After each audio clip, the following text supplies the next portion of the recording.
So hello guys, तो मैं हूं आपका एजुकेटर विशाल पटेल और मैं यहां इस वीडियो में जा रहा हूं शेयर करने आप सबसे अपना जर्नी 2021 से लेके अब तक का। बहुत लोग होते हैं छोटी छोटी बातों को लेके या कोई बड़ी बात भी हो जाती है उसको लेके ना डीमोटिवेट हो जाते हैं, डिप्रेस हो जाते हैं, एकदम उस बात को पकड़ के बैठ जाते हैं, एकदम परेशान हो जाते हैं, उनके पास कोई सलूशन नहीं होता है। तो यहाँ पे इस वीडियो में मैं यही बात करूँगा कि क्या क्या परेशानियाँ एज ए स्टूडेंट लाइफ में मेरी आई जब मैं बीएचयू में पहुँचा, मैं क्या सोचा करता था, मेरी थिंकिंग कैसी थी, मेरी परेशानियाँ कैसी ख़त्म हुई, मैं सारी चीज़ों के बारे में डिटेल में बात करूँगा और इस वीडियो के थ्रू आप थोड़ा सा मुझे जानने में और सक्षम हो पाएंगे। ओके, तो चलिए शुरू करते हैं। तो ये बात उन दिनों की है जब मैं बीएचयू में था, एमएससी करने गया था। तो ऐसे ही मैंने ना एक टेलीग्राम ग्रुप बना लिया जहाँ पे अकेले था, आप सब भी बना सकते हैं। तो यहाँ पे मेरे साथ जो भी अच्छा बुरा होता था मैं लिख के डाल देता था। तो ये बात जैसे बहुत सारी चीज़ें मैं डालता था, लेकिन मुझे आपके साथ जो शेयर करना है वही शेयर कर रहा हूँ। तो नवंबर 15 को मैंने लिखा कि my self Vishal Patel promise करता हूँ कि मैं 2.5 महीनों से टाइम वेस्ट किया हूँ, अनविजुअल चीज़ों को सोच के मैंने टाइम वेस्ट किया है और दिन प्रतिदिन ये बेकार होता गया। तो ये समय है नया शुरुआत करने का। तो चलिए शुरू करते हैं। ये वक्त याद कर लेता हूँ आज का, काम आएगा। फिर मैंने लिखा दूसरा कि भाई 27 नवंबर को 59 दिन बचा हुआ है, 3 दिन सही से पढ़ा, फिर हेल्थ इशू हो गया, नहीं पढ़ पाया। फिर नीचे देखिए लिखा हूँ मैंने कि भाई CSIR का कुछ ठीक से पढ़ा नहीं हूँ, लेकिन मैं ये खुद से वादा करता हूँ कि JRF नहीं तो LS लेके ही रहूँगा। तो ये बताता है मेरा डिटर्मिनेशन उसी टाइम पे 2021 में। अब देखिए नीचे लिखा हुआ है कि लाइफ में आज तक कभी रेस का हिस्सा नहीं बना। बीएचयू में आने के बाद ज़बरदस्ती मुझे रेस का हिस्सा बनाया जा रहा है, बट मैं कभी रेस का हिस्सा बनूंगा ही नहीं। माना कि उस मंजिल पे बहुत पहुंच जाएंगे उसी रास्ते से चल के, पर मैं एक नया रास्ता खोज निकालूंगा और रेस जीत डालूंगा। तो आज आप 2024 में अगर ये वीडियो देख रहे हैं तो आप समझ पा रहे होंगे कि किस रेस की मैं बात कर रहा हूँ और क्या जीत की मैं बात कर रहा हूँ। ओके, तो मेरी CSIR की तैयारी इस तरह चल ही रही थी कि 28 नवंबर आ गया तो मेरे दिमाग में ऐसे फिर से ढेर सारे विचार आने लगे। तो मैं सोच रहा था कि ठीक, हम पढ़ाई कर रहे हैं, आखिर इस पढ़ाई से हमें हासिल ही क्या होगा। कभी कभी लगता है कि आखिर हम अपने सर्वाइवल के लिए क्या ही कर रहे हैं। एमएससी ठीक है, जैसे तैसे हो जाएगी, लेकिन क्या करेंगे हम एमएससी के बाद? क्या मेरे लिए ठीक है पीएचडी करना? मेरे को तो प्रैक्टिकल भी नॉलेज नहीं है, कोई इंटरेस्ट भी नहीं है, तो क्या मेरे लिए सारे रास्ते बंद हो गए? तो मैं खुद कंफ्यूज था एमएससी के दौरान कि भाई आगे मैं क्या करूँगा। तो बहुत सारे स्टूडेंट कंफ्यूज होते हैं, as like the all student I also get confuse that time. ठीक है, तो ये बहुत नॉर्मल सी बात है कि आप जब चल रहे होते तो कन्फ्यूजन आता है आपको, मुझे भी आ रही थी। अब आगे चलिए बढ़ते हैं। तो आ गया था 22 दिसंबर 2021। तो उस दिन मैं सोच रहा था कि अब जाके मुझे पता चला है कि भाई सब लोग ना ना ना ना करते करते सब पढ़ाई कर लिए हैं, सब CSIR के लिए भी तैयार हो गए, सेमेस्टर के लिए भी तैयार हो गए, और यहाँ पे मैंने ही अपना टाइम ऐसे पास करते हुए गुजार दिया है। अब मेरा क्या होगा? तो ऐसे बहुत सारे स्टूडेंट के साथ होता है ना, सब सोचते हैं कि सामने वाला खूब पढ़ लिया, हमारा क्या होगा, ऐसे करके। 2021 बीत चुकी थी, 2022 का जनवरी आ गया था। तो मैंने 9 जनवरी को लिखा कि आज 9 जनवरी है, और आज सुबह ही सुबह सोचा मैंने कि कुछ चमत्कार किया जाए। तो CSIR का एग्ज़ाम का डेट आ गया था 29 जनवरी का, लेकिन वो ऐसे करके वो पोस्टपोन भी हो सकता था। तो मैंने कहा कि भाई चलो 29 जनवरी को एग्ज़ाम होने वाला है, तो मुझे तैयारी इस तरीके से करनी है कि मान लो कि 29 जनवरी को ही एग्ज़ाम होने वाला है, यद्यपि फरवरी में हुआ था एग्ज़ाम। तो मैंने देखिए 6 यूनिट बहुत अच्छे तरीके से तैयार किया हुआ था, और 6 यूनिट को मैंने PYQ के थ्रू जो अच्छे अच्छे टॉपिक थे ना उसके लिए पढ़ा था। तो मैंने लिखा कि मेरे पास एक फुल प्रूफ स्ट्रेटजी है। तो मेरे पास 12 यूनिट है, मतलब 6 यूनिट अच्छे से तैयार किया था और 6 यूनिट को मुझे PYQ के थ्रू करना था। अब मुझे डेली 2 यूनिट लेके पढ़ना है, एक वो यूनिट जो मेरे लिए टफ़ है यानी कि जो PYQ के थ्रू करने हैं, और ये एक वो यूनिट जो मेरे लिए ईजी है। इसके साथ साथ डेली मुझे जितने भी नोट्स हैं मेरे सबका ओवरव्यू लेना है। मैंने कुछ नोट्स भी बनाए थे।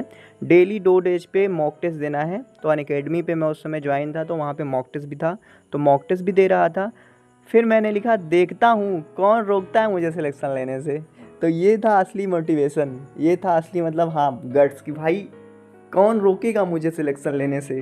ठीक है, तो यहाँ पे देखो नाच भी रहा हूँ कि भाई हाँ ये खुशी का दिन है, तो नाच रहा हूँ मैं।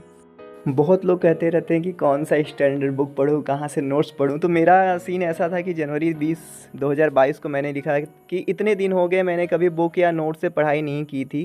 कुछ दिनों पहले ही मैंने एग्रीओस की प्लांट पैथोलॉजी बुक पढ़ा। तभी मुझे रियलाइज़ हुआ कि मुझे काफ़ी चीज़ें समझ में आ रही है। मुझे पढ़ना अच्छा लग रहा था। अभी तक मैं यूट्यूब वीडियो एंड अनअकैडमी के लेक्चर ही देख रहा था। ठीक है?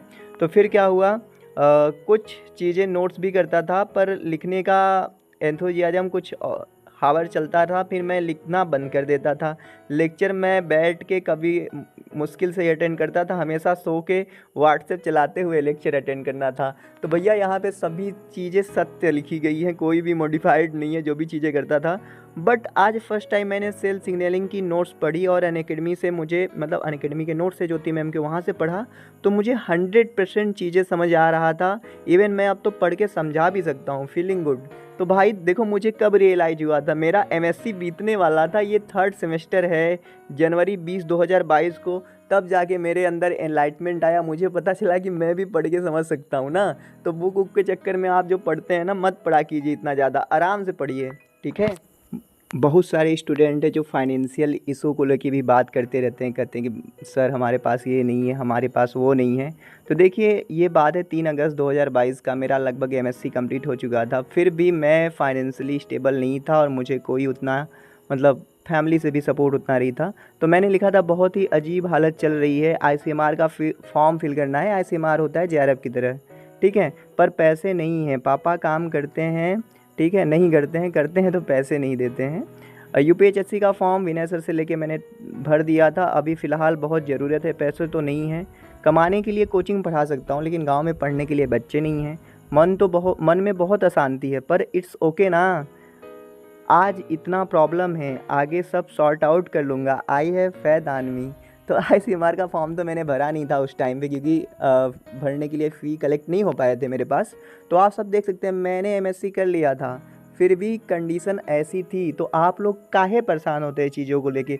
थोड़ा वक्त तो दो, टाइम तो दो, सब कुछ सॉर्ट आउट हो जाएगा, समझे? आईसीएमआर मैंने उस टाइम नहीं दिया, फिर कभी मैंने भरा नहीं, क्योंकि मेरे पास जेआरएफ था। ओके जी।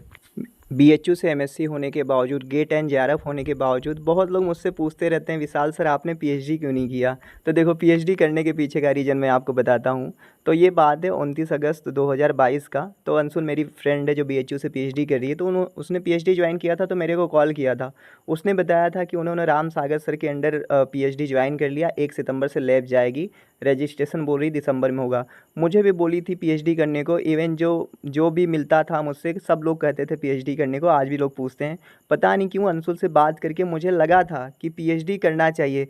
15 मिनट के लिए मैंने बीएचयू के प्रोफेसर की प्रोफाइल ओपन करके देखा कि क्या काम कराते क्या, लेकिन मेरी अंतर आत्मा बिल्कुल भी साथ नहीं दे रही थी पीएचडी के लिए। ओके, मैं मानता हूँ PhD is a superior degree और मैं कर सकता हूँ आराम से, बट 3 से 5 ईयर आप PhD will be very crucial for me. मेरे पास टाइम नहीं था।